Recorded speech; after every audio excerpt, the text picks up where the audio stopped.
एक बार हम इस पर यूरोप के जो राष्ट्रवाद है, धन्यवाद, इस यूरोप के राष्ट्रवाद पर हम एक बार फिर से चर्चा करते हैं। ये थोड़ा मोटा मोटा कि रूढ़िवाद क्या है। तो एक ऐसा राजनीतिक दर्शन जो परंपरा और स्थापित संस्थाएं रीति रिवाजों के आधार पर बल देता हूँ, वह रूढ़िवाद है। सामाजिक, सांस्कृतिक, राजनीतिक और जो बदलाव है वो धीमी गति से हो, ये रूढ़िवादियों की प्रमुख भावना थी। इतिहास को, इनका कहना था कि इतिहास को पूर्ण रूप से भुलाया नहीं जा सकता है। बदलाव जो हो वो धीमी गति से हो। पारंपरिक संस्थाएं जैसे चर्च है, सामाजिक भेदभाव है, राजतंत्र है, संपत्ति, परिवार को बनाए रखा जाना चाहिए। 1815 में नेपोलियन की जब पराजय हो गई, उसके बाद सरकार रूढ़िवादियों के हाथ में आई, लेकिन ये सब सरकार थी राजतंत्र पर आधारित थी। उसी बीच में एक वियना संधि होती है 1815 में, नेपोलियन की हार के बाद में। उसमें जो देश भाग लेने वाले देश थे उनमें ब्रिटेन था, रूस था, प्रसा था और ऑस्ट्रिया था।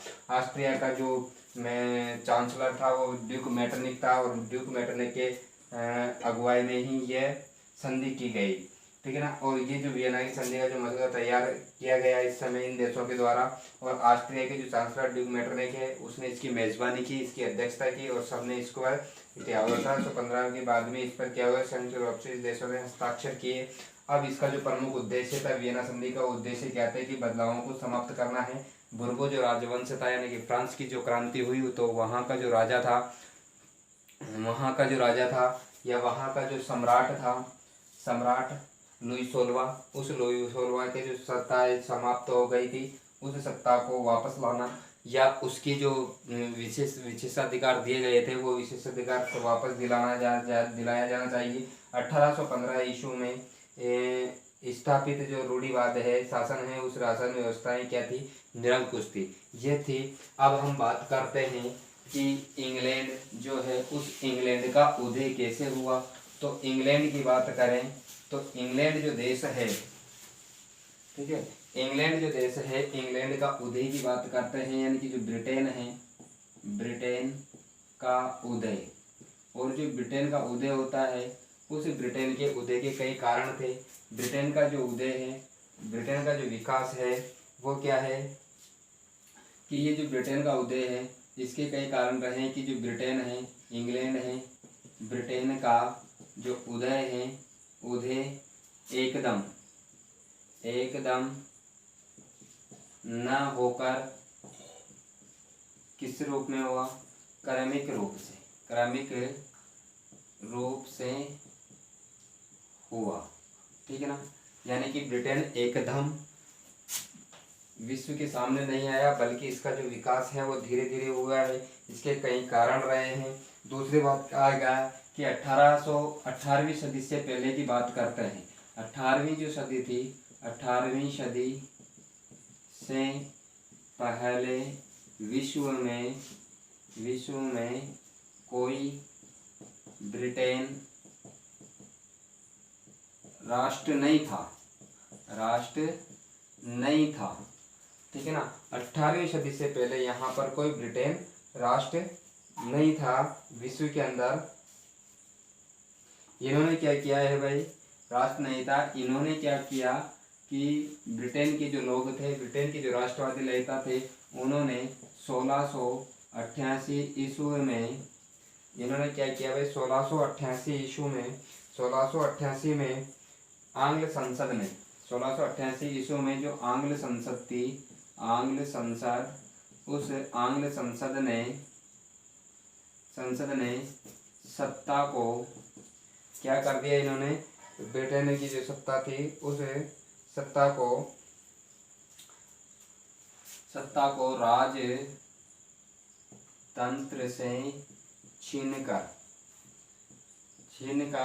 राजतंत्र से उस सत्ता को छीनकर एक राष्ट्र राज्य का निर्माण किया, छीनकर एक राष्ट्र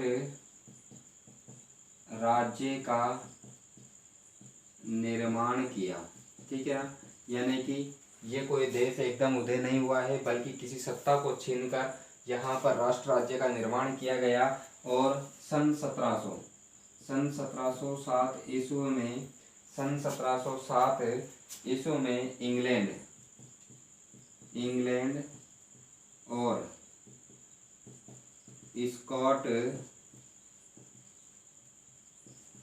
स्कॉटलैंड इंग्लैंड और स्कॉटलैंड के बीच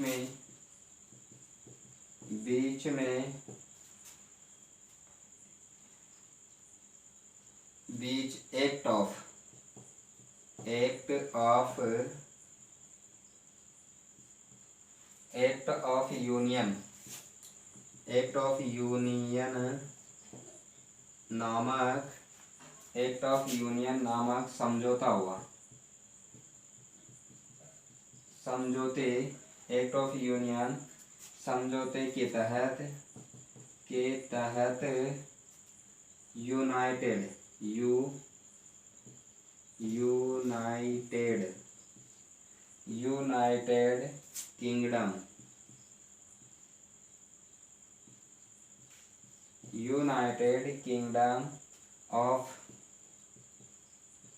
United kingdom of great Britain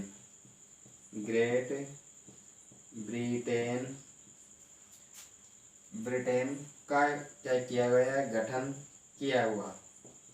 गठन हुआ या गठन किया। क्या है, 1707 में इंग्लैंड और स्कॉटलैंड दोनों देश है, उन दोनों देशों के बीच में एक्ट ऑफ यूनियन नामक जो एक समझौता हुआ, उस समझौते के तहत United kingdom of great Britain का गठन किया गया या ग्रेट ब्रिटेन का गठन हुआ। और सन 1801 में आयरलैंड को सन 1801 ईस्वी में आयरलैंड को बलपूर्वक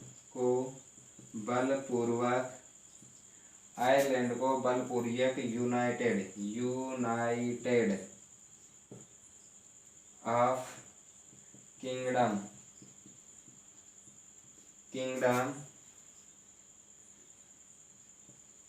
किंगडम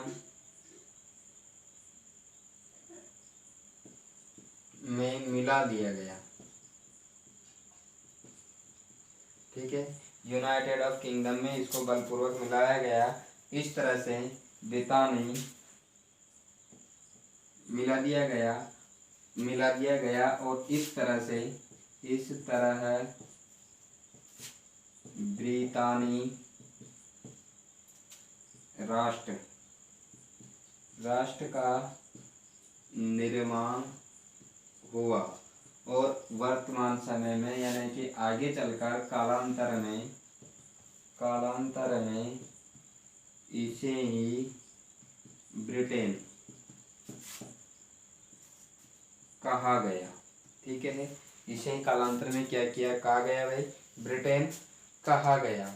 अब यहाँ पर क्या है, जो यूरोप है, उस यूरोप में कुछ राष्ट्रवादी भी हुए हैं। उन राष्ट्रवादी क्रांतिकारियों में जो नाम है, उसमें एक जो नाम आता है वो इटली का जोसेफ मैत्सिनी था, जो एक ऐसे क्रांतिकारी था जो किसी के गुप्त संगठन का सदस्य था, जो कार्बोनारी सदस्य संगठन था उसका सदस्य था। यानी कि कुछ क्रांतिकारी भी थे भाई, क्रांतिकारी। और क्रांतिकारियों ने क्या किया, को जो क्रांतिकारी है उसमें प्रथम जो नाम आता है वो आता है इटली के जोसेफ मैत्सिनी। क्या था भाई, जोसेफ मैत्सिनी, क्या नाम था उसका, जोसेफी मैत्सिनी या जोसेफ मैत्सिनी। ठीक है ना। इस जोसेफ मैत्सिनी ने क्या है, ये जोसेफ मैत्सिनी एक क्रांतिकारी था। और ये जो जोसेफ मैत्सिनी क्या था भाई, क्रांतिकारी था, क्रांतिकारी। और ये जो क्रांतिकारी है वो एक ऐसा गुप्त संगठन था, गुप्त संगठन। और उस गुप्त संगठन का जो नाम था वो था कार्बोनारी। क्या नाम था, कार्बोनारी गुप्त संगठन। ठीक है ना, इसका सदस्य था। और आगे चल करके फिर इस जोसेफ मैत्सिनी ने क्या किया भाई, यंग इटली तथा यंग यूरोप, इस जोसेफ मैत्सिनी ने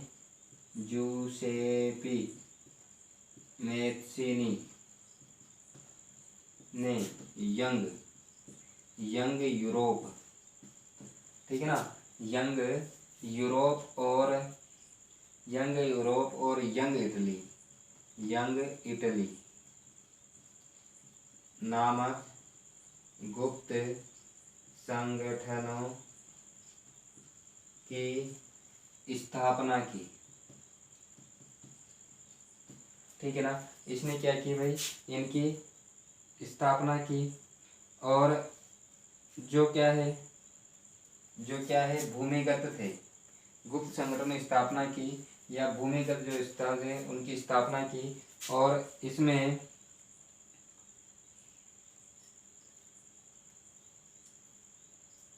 ये जोसेफ मैथ्सनी जो था, जोसेफ मैथ्सनी, ये क्या था भाई, राजतंत्र का घोर विरोधी था, घोर विरोधी। ठीक है, इसके बाद में चांसलर मैटरनिक का नाम आता है। और चांसलर मैटरनिक ने इन जो गणतंत्र या रूढ़िवादी को हराने का सफल रहा है। कौन, ये जो राजतंत्र, ये जो संगठन है, ये जोसेफ मैथ्सनी है जिसने ये संगठन की स्थापना की। और इन्होंने रूढ़िवादी जो शासन था, रूढ़िवादी जो सरकार थी, उसको हराने में ये सफल रहा है। और मैटरनिक ने इसमें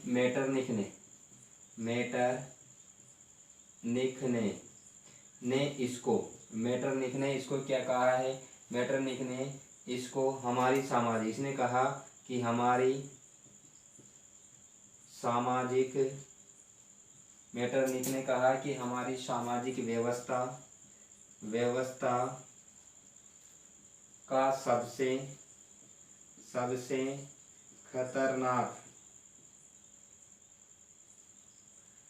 सबसे खतरनाक दुश्मन करार दिया।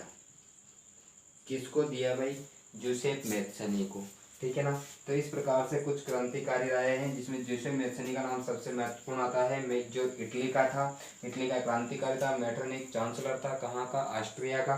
उसने इस जोसेफ मैथ्सनी होगा क्योंकि इसने जो बदलाव किए हैं यंग यूरोप, यंग इटली की जो कार्बोनेरी जो गुप्त संगठन था उसका सदस्य था। इसने भी 2 गुप्त संगठन बनाए जो भूमिगत रूप से काम करते थे। ऐसा संगठन जिसका भूमिगत जो संगठन होता है उसका मतलब है कि ऐसा संगठन तैयार करना जिसका निर्माण हो गया है, वो अपना काम बहुत अच्छे तरीके से कर रहा है लेकिन उसके बारे में किसी को पता नहीं है, यानी था सामान्य व्यक्ति की तरह रहते थे।